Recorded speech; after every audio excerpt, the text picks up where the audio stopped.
pertama bertakwa kepada Allah, takut kepada Allah Taala. Takut kepada Allah Taala. Ini ulama yang sebenar-benar. Dengan arti kata dia tiada takut kecuali hanya kepada Allah Subhanahu Wa Taala. Sa'ad Ibnu Jubair, seorang ulama pada zaman Yusuf Hajar As-Saqafi, dibunuh kerana semata-mata mempertahankan hukum daripada Allah Subhanahu Wa Taala.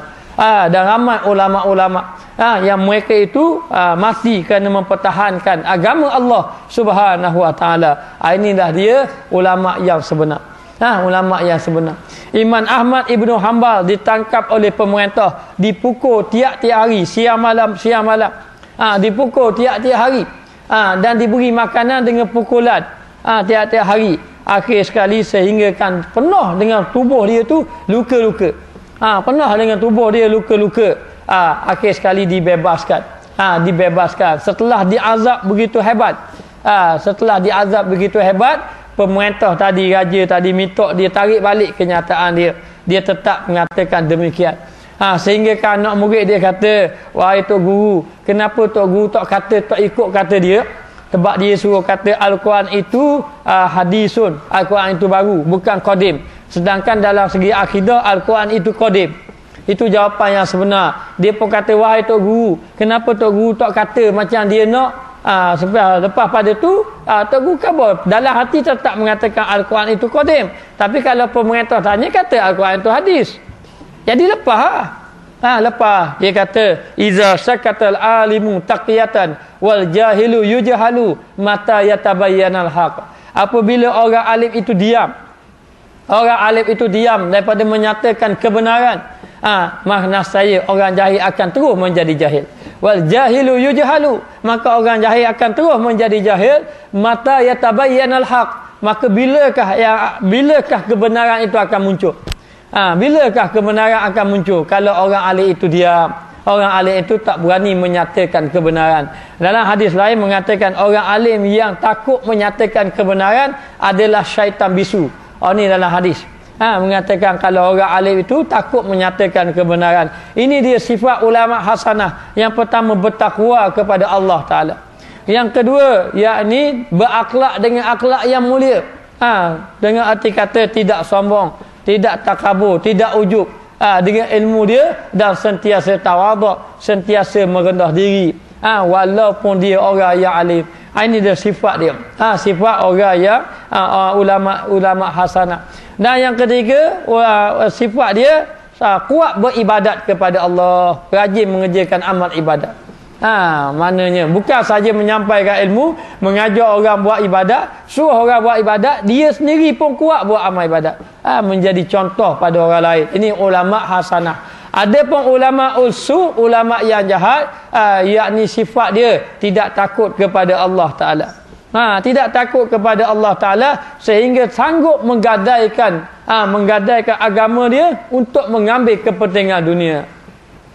Bagi mereka asal dapat harta, asal dapat pangkat sudah, tak ada rasa takut dah. Ini ulama usul. Maka jauhlah diri kita daripada ulama usul, yakni ulama yang takut menyatakan kebenaran. Baik, kita tengok. Maka nyatalah bagimu bahawasanya ilmu itu terlebih mulia, permata daripada ibadat. Maknanya ilmu itu terlebih mulia daripada permata. Daripada permata. Bahawasanya bagimu bahawasanya ilmu itu terlebih mulia, permata daripada ibadat. Merupakan permata daripada ibadat. Dan tetapi tak dapat tiada, yakni mesti bagi hamba-hamba daripada ibadat serta dengan ilmu. Jadi nak beritahu ilmu ni mulia. Ibarat permata daripada ibadat, dan ibadat pula maka kita nak buat ibadat mestilah berdasarkan kepada ilmu. Kata Imam Ghazali, beramal tanpa ilmu itu gila, berilmu tanpa amal itu sia-sia. Maka tidak dapat kita kena ada ilmu. Bila kita ada ilmu, kita nak belajar, nak dapat ilmu tak dapat saja. Tak ada orang boleh beli ilmu. Duduk orang kaya sikit, jumpa orang alim, wi ilmu saya, ilmu awak saya wi awak 3 juta. Boleh? Tak boleh. Innamal ilmu bitta'allum. Ilmu hendaklah dengan cara belajar. Dengan cara belajar. Jadi kita belajar barulah kita dapat ilmu. Dah tujuan benda kita dapat ilmu. Di antaranya nak buat amal ibadat. Bila kita dapat ilmu, kita buat amal ibadat. Amal ibadat yang kita lakukan yang berdasarkan ilmu, amal ibadat itu diterima oleh Allah Subhanahu Wa Taala. Hari ni ramai sungguh orang buat ibadat. Bila orang puasa, pakat puasa belaka. Bila sampai bulan Ramadan, pakat semayang tarawih belaka. Sampai waktu semayang belaka. Orang sampai waktu haji, pergi haji belaka. Tapi nak tanya adakah kita buat ibadat itu berdasarkan kepada ilmu? Ibadat hendaklah berdasarkan kepada ilmu. Kerana ibadat yang tidak berdasarkan kepada ilmu ini tidak diterima oleh Allah Subhanahu Wa Taala. Maka dia kata di sini, dan jika tiada adalah ilmunya itu seperti debu yang berterbangan. Kalaulah amal ibadat tak ada ilmu, jikalau tiada benda apa? Tiada ibadat serta ilmu. Tiada ibadat serta ilmu, maka dia kata seperti debu yang berterbangan. Seperti debu yang berterbangan saja wa amal ibadat. Orang puasa, kita puasa. Nabi sebut kam min shaimin laisa lahu min siyamihi illa al-ju'u wal atashu. Betapa ramai orang yang berpuasa, dia tidak dapat apa-apa daripada puasa kecuali lapar dan dahaga. Betapa ramai daripada orang yang mengerjakan semayang, dia tidak dapat apa-apa daripada semayang kecuali letih saja dan penat lelah saja. Penat dan letih saja, tak ada apa-apa. Orang semayang, kita semayang, tak ada benda-benda. Sebab apa jadi macam tu? Sebab ibadat yang kita lakukan tidak berdasarkan kepada ilmu. Jadi nak buat macam mana? Tidak dapat tidak, yang kita buat amal ibadat ni kena cari ilmu. Kena cari ilmu, belajar. Belajar dengan orang yang ada ilmu. Fasalu ahla zikri in kuntum la ta'lamun. Kamu tanyalah kepada ahli ilmu seandainya kamu tidak mengetahui. Tanya pada ahli ilmu kalau kamu tidak mengetahui. Jadi biarlah kita belajar ni berdasarkan kepada ilmu. Jadi ada masa sikit belajar. Pergi belajar, ada masa pergi belajar. Belajar tu dapat ilmu tu, lepas pada tu cuba beramal dengan ilmu. Biar ilmu kita sikit tapi kita beramal. Orang yang ilmu sikit dia beramal. Orang yang ilmu banyak tak beramal. Mana lebih mulia? Orang yang ilmu sikit. Ustaz belum tentu dia lebih mulia pada anak murid dia. Boleh jadi anak murid dia lebih mulia daripada dia. Pandangan mata mungkin orang kata mulia ustaz, tapi di sisi Allah Ta'ala dia nak tengok siapa yang beramal. Orang yang beramal ini lebih mulia, lebih mulia daripada orang yang tidak beramal. Jadi tidak dapat tidak, kita ni mesti beramal berdasarkan kepada ilmu. Maka dia kata di sini, maka bahawasanya ilmu itu menempati pohon kayu. Ilmu itu seperti pohon kayu, ilmu ni. Dan ibadat menempati buahnya. Dan ibadat menempati buah. Jadi kalau pohon kayu tak ada buah, tak ada faedah. Tidak ada faedah. Maka dia kata menempati buah. Jadi bila kita tanam pokok, kenapa kita tanam pokok? Kita tambah pokok tu. Kita tanam lada, kita tambah pokok lada. Madam dia pokok lada. Kita nak lada. Tapi boleh tak kita nak tanam lada je pokok tambah? Boleh? Kita nak tanam lada je. Pokok tambah, keluar lada. Daripada tak ada tanah, tubik lada ada. Tak ada. Jadi nak dapat lada, kita tanam pokok. Tapi bila ada pokok, tambah pokok nak lada. Nak lada. Maka ibarat demikianlah. Kalaulah kita buat amal ibadat tanpa ilmu, ibaratnya kita ada pokok je, tak ada buah. Tidak ada buah. Itu ibarat dia. Maka tidak dapat tidak, kita nak juga pokok, kita nak juga buah. Maka kita nak ibadat, kita nak juga amal serta ibadat tadi. Maka dia kata di sini, menepati buah, maka apa ni? Mulia itu. Maka mulia itu bagi pohonnya yang berbuah. Jadi mulianya pokok tadi bila ada buah. Tak ada buah, tak ada apa-apa. Ada buah, adalah mulia. Orang apa? Boleh ambil hasil daripada pokok tadi. Sebab pokok tadi ada buah. Jadi kita ni buat amal ibadat, kita tak boleh hasil kalau tidak ada ilmu. Ilmu saya beritahu dah dulu. Ilmu macam mana? Setiap ibadat yang kita lakukan, sekurang-kurang kita kena tahu syarat dan rukun. Syarat sah dia. Lepas tu wajib dia. Syarat wajib dan syarat sah. Lepas tu perkara-perkara rukun dan perkara yang membatalkan dia. Ni kena tahu. Kena tahu. Bab semayang kena tahu perkara yang membatalkan semayang. Bab puasa kita kena tahu perkara yang membatalkan puasa. Kita kena tahu rukun semayang. Kita kena tahu rukun puasa. Mana kita kena tahu belaka? Kita ambil wudu, kita kena tahu rukun wudu. Kita kena tahu perkara yang membatalkan wudu. Bab mandi janabah, kita kena tahu apa ni? Rukun mandi janabah, niat dia macam mana? Perkara dia yang membatalkan, dia kena tahu belaka. Kena tahu belaka. Jadi nak beritahu, barulah amal ibadat kita tadi berdasarkan kepada ilmu. Tetapi ada pun secara yang dalam-dalam, permasalahan yang kecil-kecil, cabangan-cabangan tu, itu kita biar pada orang alim lah. Itu bidang dia. Kalau kita nak mendalami, itu lagi baik. Tapi yang paling penting sebelum kita nak mendalami, biar kita tahu asas-asas dia. Biar tahu belaka. Bila orang tanya perkara yang membatalkan semayang, kita boleh tahu. Tidak ada tahu perkara yang membatalkan semayang. Kita pun buat saja.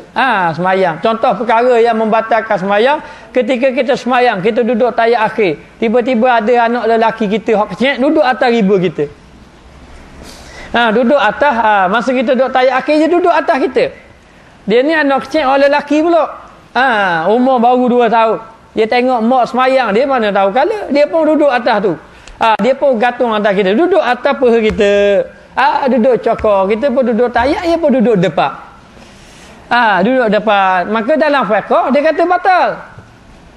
Hukum dia adalah batal. Kita pun tak tahu perkara tu boleh membawa kepada batal. Tu kena beritahu. Dan kita kena belajar supaya kita dapat tahu ibadat yang kita buat ini adakah batal ataupun tidak batal, sah ataupun tidak sah. Kan jadi macam tu. Ada seorang hamba Allah, dia pakai baju comel-comel, pakai baju comel-comel, satu hari orang pun tengok dia. Orang pun suruh dia jadi imam. Dia tambuh jadi imam, tapi orang pun suruh jadi imam, molek-molek ada. Dia baca Fatihah, dia jadi imam. Sampai habis orang pun puji dia. Bagus molek-molek ada jadi imam. Dia kata tu tak ada air semayang lagi tu. Kalau ada air semayang molek lagi. Dah kejut orang. Terkejut orang. Ada benar sabuk. Jadi nak beritahu kena tahu. Ibadat yang dia buat tu. Jangan siapa dia tak tahu. Baik, kita tengok. Kerana ia asal, tetapi manfaatnya itu kerana ia asal, yakni asal pada pohon kayu tadi lah. Tetapi manfaatnya itu sesungguhnya hasillah dengan buah. Asal dia pokok. Pohon kayu tu itu asal. Ibadat tadi. Dan maka dia kata hasil dia tadi, manfaat dia itu sesungguhnya hasillah dengan buah. Manfaat dia pada buah. Manfaat pada buah. Maka pokok tadi nak jadi pada manfaat pada pokok tadi kena ada buah. Kalau tak ada manfaat, kalau tak ada pokok, tidak ada buah, tidak ada manfaat. Maka dia kata di sini, maka tiba-tiba tak dapat tiada mesti bagi hamba daripada ibadat, mesti dan wajib. Mesti itu wajib kena ada ilmu dalam melakukan ibadat. Dan orang yang ada ilmu kena beribadat. Orang yang beribadat kena ada ilmu. Supaya sempurnalah baginya. Maka sempurnalah dia kalau dia beribadat berdasarkan kepada ilmu. Jadi kita jangan rajin ibadat saja. Ilmu pun kena rajin belajar. Kena rajin belajar. Jangan rajin beribadat saja. Biar kita belajar. Ilmu pun biar ada. Maka dia kata dan tak dapat tiada. Tak dapat tu mesti. Patutnya tak dapat tiada. Mesti.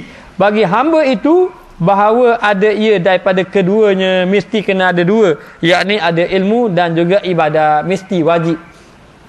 Ada ilmu dan juga ada ibadat. Jadi bila ada ilmu, ada ibadat, barulah pahala kita berganda. Barulah pahala kita berganda. Sebab tu orang alim, dia buat amal ibadat. Walau ibadat sikit, pahala dia banyak. Dan kita ni kalau boleh cari pahala ibadat yang berterusan. Macam tu guru saya dulu ada pesan, dia kata biarlah kita buat ibadat tu mudah tapi berterusan. Dan setiap ibadat tu biar ada niat kerana Allah. Kalau dia kata, kalau dulu dia contoh, dia kata contohnya pakai kopiah. Kita pakai kopiah ikut sunnah Nabi. Pakai sama. Jadi sepanjang kita pakai, kita niat ikut sunnah Nabi, sepanjang tu dapat pahala. Kita pakai cincin. Kita pakai cincin ikut sunnah Nabi. Maka sepanjang kita pakai cincin tadi tu, dapat pahala di sisi Allah Ta'ala. Dan dia kata biarlah kita mati ni dalam keadaan ada sunnah daripada kita. Jadi ada amalan tetap. Contoh amalan tetap ni, kita ni baca Quran sama tiap-tiap petang lepas asar bagi contoh. Macam tok guru saya tu masa belajar pondok tu, lepas asar dia baca Quran, jangan dia tak berjumpa orang. Dia tak berjumpa orang lepas daripada asar. Kalau orang mari jumpa anak murid dia, mari beri salam, dia ngaji, kena balik dia tak berhenti-berhenti. Dia tak berhenti-berhenti. Dia tak berjumpa dah orang nak baca Quran dia, sebab dia dah jadi amalan dia. Jadi amalan. Jadi kita ni biar kena ada amalan. Amalan. Contohnya amalan nak berzikir. Satu hari 100 hama sampai ke mati. Tak apa. Sebab Nabi sebut ahabbu a'mali ilallah adwamuha wa in qalla. Amalan yang dikasihi oleh Allah Ta'ala adalah amalan yang berterusan walaupun sedikit. Walaupun sedikit. Berterusan sama. Ya, tiap hari 100 je zikir. La ilaha illallah. Cukup je 100. Dia ada orang dia tamu zikir, nak tunggu dia mati suruh orang lain zikir. Orang tahlil ke dia. Dan dia tambah buat persiapan. Kita kena buat persiapan kita. Orang nak beri tu orang lah. Kita ni biar. Orang tu belum tentu lagi. Siapa? Bukan belum tentu siapa dari segi ukur. Siapa tak siapa tak.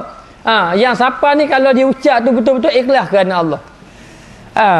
Kalau dia tahlil tujuannya nak makan, dah apa pahala.